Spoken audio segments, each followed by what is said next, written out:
Yeah, I had to do it like that. Welcome to your Tuesday edition of the trendiest show in the land, TrendingSA right here on SABC3, where we help you escape the norm. I'm here to dish out the trends and topics. My name is Maple, and I know you are not tired of bowing down before thine and calling me the Emperor of Umlazi. Sure. And helping me spice things up with shade and sauce is a man who's not only on the ones and twos, but who's also on your TV screens every day. It's the one and only Mo Flavor. Oh, yeah. He may be the emperor, but look, I look like an emperor. You look fitting. Like a tour guide. At the city cultural village. Dude, and sitting in between the thorns is the queen of all things satire. Okay, actually, she's the twin sister of all things satire. That twin sister is Coconut Curls. She is Lisego Hlabi. Yo, so to name that.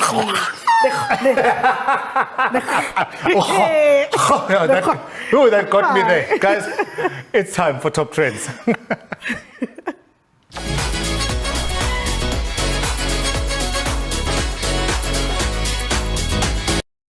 So, the Minister of Transport, Fikile Mbalula, is no stranger to everyday Twitter antics, but today the minister found himself at the receiving end of some heated backlash after he carelessly responded to a citizen query about some erosion potholes in Limpopo. Take a look at this. The first tweet says, a week ago, a cyclist was killed after being knocked down by a vehicle that was trying to avoid these potholes on the R555 road near Rustenakal. Yesterday at the same spot, the potholes almost took my sister's life from us. Now, let's see what Twitter had to say. First of all, your Minister of Tweets said, this is a regional road, province must sort it out. Oh, what a wow. That is so terrible. Fikile Mbalula. Yeah, guys. Anyway, let's read some more tweets because I can't with that one. So this happens all the time. Mbalula tweeting out of his beep via Android and his team doing damage control via iPhone. Why did Android get a sub there? And Sipo J1 says, Mbalula always makes me angry. Same, Sipo, but what can we do? And Younger_Co says, you are very selective when it comes to work, but when you want votes, you go very deep in the villages without a tar road. So what do you guys think of this? I mean, obviously, wow, but do you think this was a blunt response was warranted, or how should he have responded better? I think if somebody's complaining about roads and the minister responded like that, it's a missed opportunity. I mean, what he should have said is that, you know what, I'm sorry about what you went through. I'm going to speak to my comrades at Provincial, and then I will get back to you. We will sort this out. This should never happen. We never have to go through this. But instead, he chose to be, you know, like your dad, when you walk in the house and you're like, Dad, there's no cheese in the fridge. He's like, oh, go tell your mother. Ask your mother where the cheese is. Come on. For me, my personal opinion, is I think that sometimes this thing of being savage on Twitter is trending, and all of a sudden our ministers are getting involved with trending and being savage and being spicy. I just don't think that was the platform. I don't think our public servants should also be doing things for likes and retweets, which I really think his whole Twitter is all about that. It's about getting as many laughs as possible, and that was such a serious situation. I don't get it. Definitely. It's very hard for you to actually understand what your job is. And I've seen it, not just him. I'm not just going at you, Bucks. I'm going at everyone that's on Twitter, that's there with trends and talking to us. And you are there on red carpets with us. Even when we are presenting awards at shows, we have to present with you. We're reading auto. So basically, it blurs the lines and you forget who you are and what you are supposed to do. And that's the problem right there. People don't know what they are public servants anymore, because we are all together. TV song. I know some people are debating, was that even him who tweeted? Well, I honestly, I do want to know, does he tweet for himself? Because I'm like, dude. Anyway, speaking of wannabe celebrities, this video of Brix has been making the rounds on social media. And if the name does not sound familiar to you, Brix is a former Kwaito musician who was convicted of rape and sentenced to 15 years in prison in 2018. Take a look.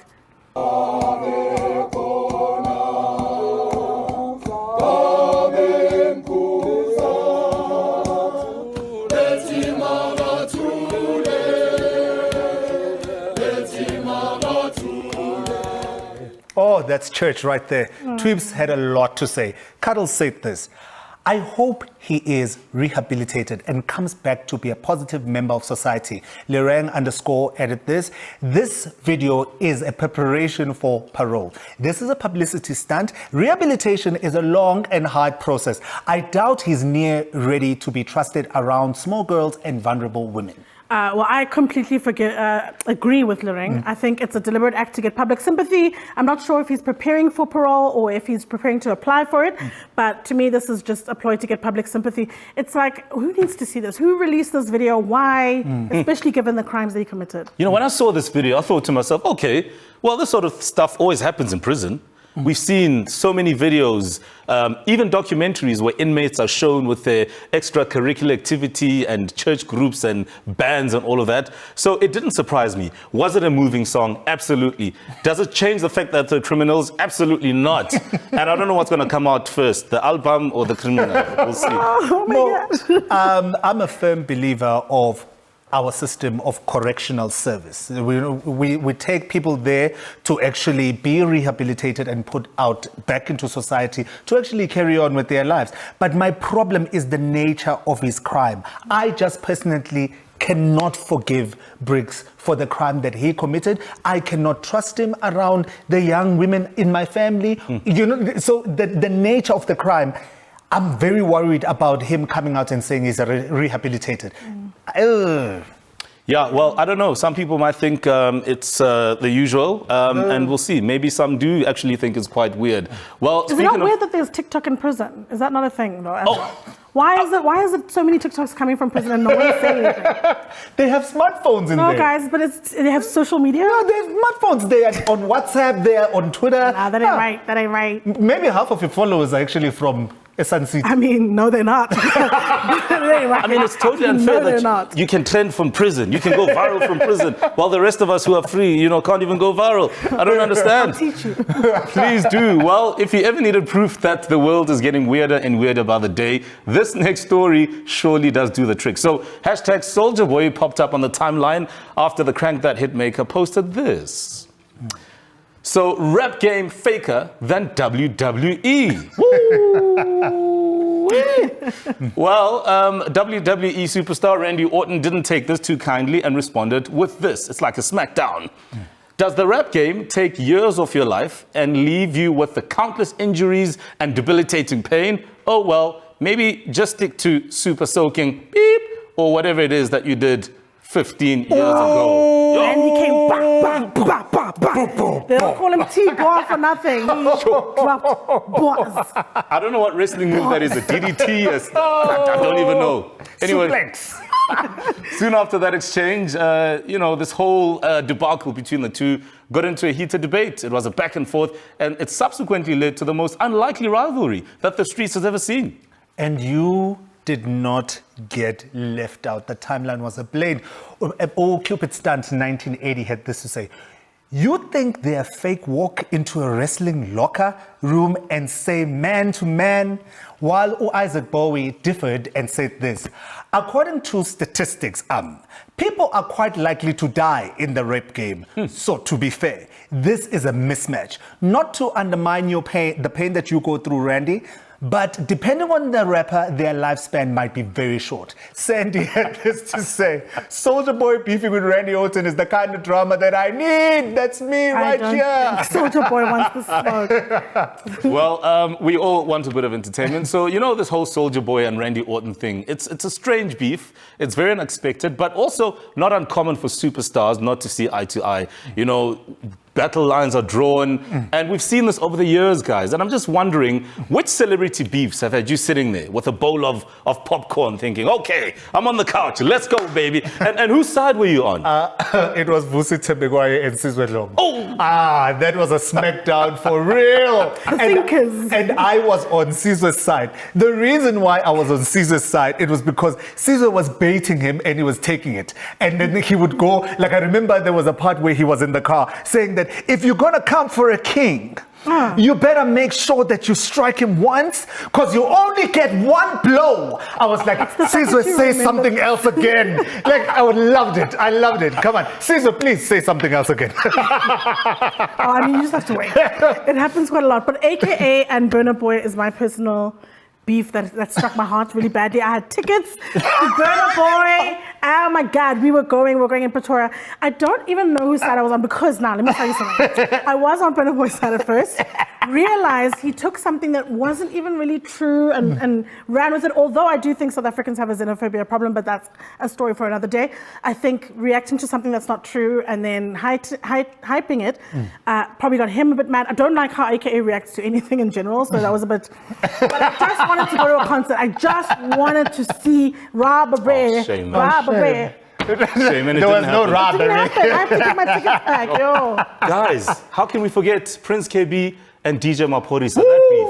Do you remember the beef about the masters, where Maphorisa was saying Prince KB doesn't own his masters, and even going as far as calling what, Princess KB? I will just say very quickly on that. I hate it when artists who are in the game and have been bruised and we know their scars because of this royalty issue turn around to artists who are coming in and actually start bragging about, do you own your royalties? That's not fair because we know how the game is. Yeah, but also, I do love the fact that, and I know it's in a weird way, and I know, it's so foolish sometimes, these beefs, but the question about owning your masters is so important. And I think more and more artists need to get into Whose side this. did you take? Whose Didn't side? tell us whose side you take. You know what? Say it, Mo. Whose side? Say it. Mo, say Say it. it. Whose side did you take? There's something I can never reconcile. No, with. Mo, say whose side did you take? Maphorisa or Prince We have to KB? I took Maphorisa's side because There we go. it takes somebody brave to wear a duku for as long as he does, let alone have one under his pillow every night. Pori, tell me how you do it, boy. There we go, at least. Wow, guys. Anyway, speaking of dukus, hopefully I'll find one as well. After the break, we're going to be continuing with our top trends. And later on, we bring you hashtag flowers, not fists. It is powered by our good friends at Vodacom. Stay with us as we keep women connected. It is hashtag TsA on 3.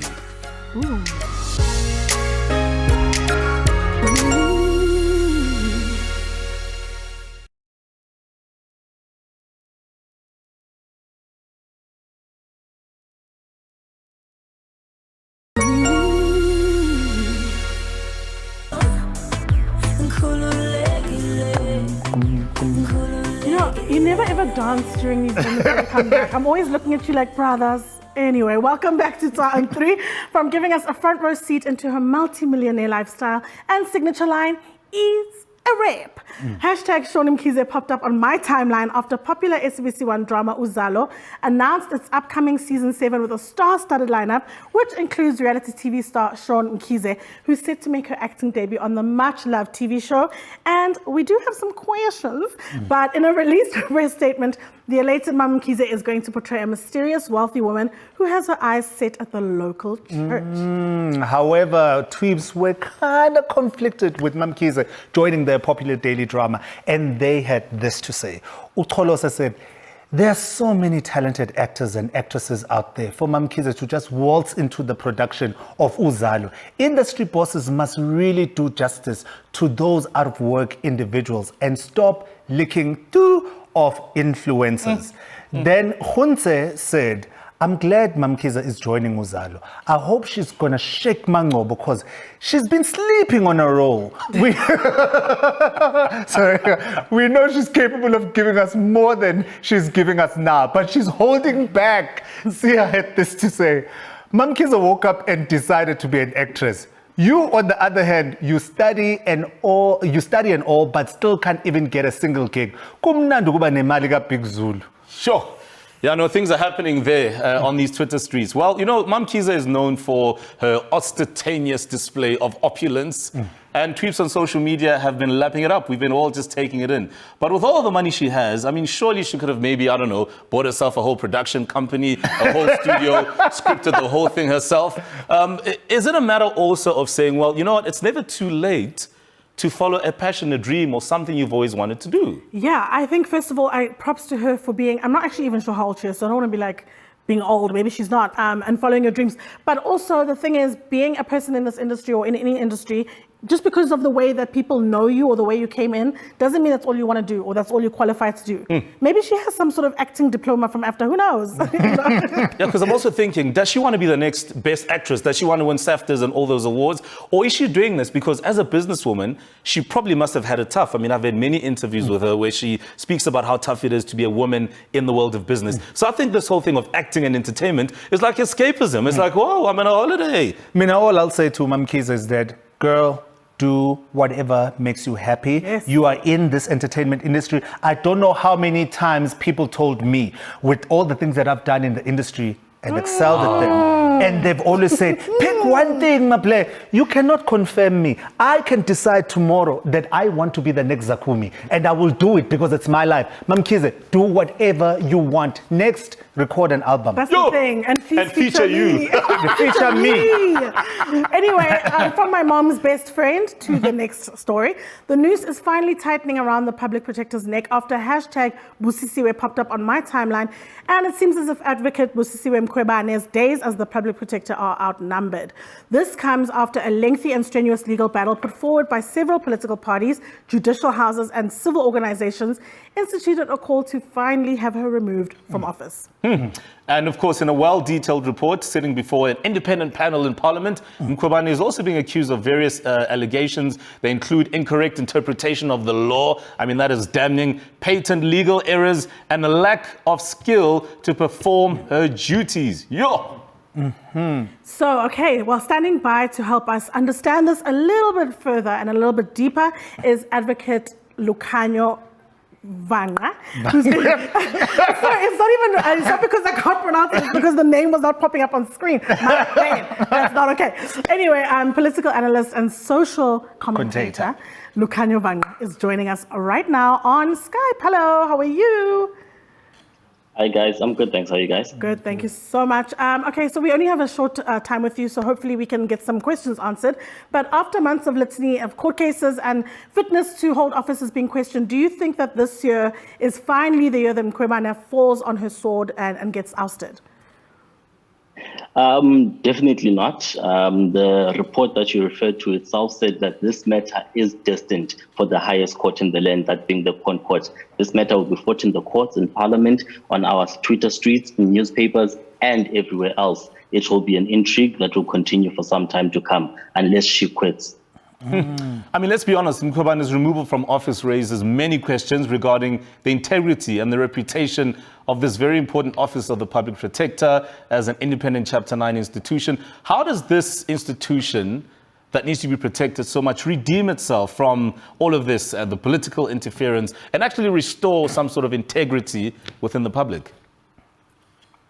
You see, I disagree a bit on that one, because I think the way we've set up our constitutional dispensation, there is enough recourse for people that are aggrieved by the reports of the public protector to approach our courts and set them aside. And that system has worked very well. This dramatic step of removing or a precedent-setting action of removing a public protector is what I think we will live to regret in South Africa, because we know what happened when we started to remove presidents. They all started falling afterwards, and that's what might happen to all our other public protectors. How do we protect them from this particular action that I think is setting a very bad precedent? All right, we do appreciate your time, Lukhanyo. Thank you so much. And let's see how this one unfolds as it continues. And we've seen so much already happening in that regard. Lit. We're going on a quick break, and when we come back, we have Flowers Not Fist, brought to you by our besties at Vodacom under their Everyone Connected campaign. You don't want to miss it. It's Sound 3.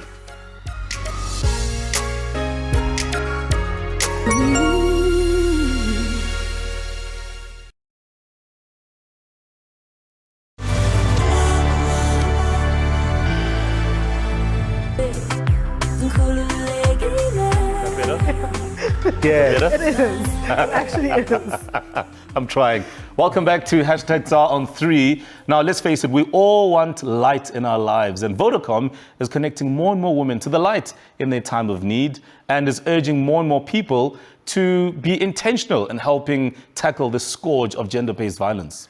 Now, Vodacom has created a GBV command center that is available 24/7 and offers counseling from qualified social workers in an effort to take a stand and provide the much needed help to victims of this national epidemic, helping us to keep women connected. And Vodacom is urging you to do your part. It's now time for our weekly installment of Flowers Not Fists, brought to you by Vodacom's Everyone Connected campaign.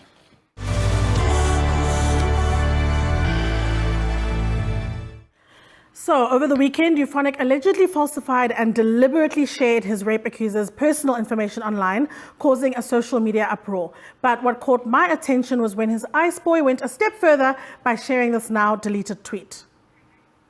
LOL, I literally verified this number on Truecaller. It's definitely hers. Yeah, because that's a joke to him. Anyway, what was the first word that came to your minds when you saw that tweet? The word that came to my mind is definitely harmful. Yeah, I agree.